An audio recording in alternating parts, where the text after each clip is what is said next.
Wewe ndio mtu sasa Mungu anapendezwa naye kabisa. Yeye abantu weke bwana. Mungu anawasaidia kabisa. Mungu akatumikia Musa. Musa roho yake na bwana nitakupatia. Wakina Kalebu, Manase wako na wewe. Eliudi wako na wewe. Watakusaidia kwa kukalimini maneno haya.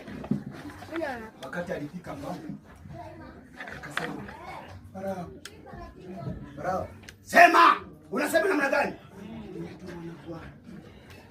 Unataka namna gani?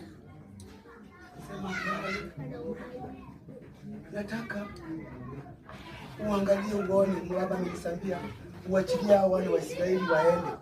Wakishaenda kuna mambo atakutendea na wewe utasimama. Kama ndio umesema nini? Mimi nitasimama na mimi ni adui wa Mungu. Toka hapa.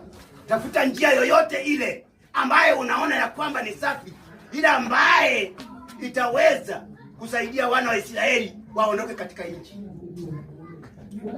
Mungu akatuma malaika. Malaika ikaanza kutembea usiku, ikakuwa na damu, ikaanza kupaka milango, ikapaka milango, damu ikaonekana. Mungu akarudia akaambia Musa na kuambia Musa, nenda ukatembee kwa wana wa Israeli. Mtu ambaye utakayeona mlango wake umechora damu, huyo ni mwana wa Israeli.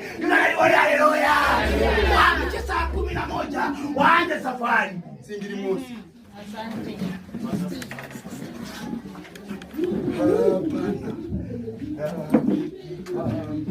Yes.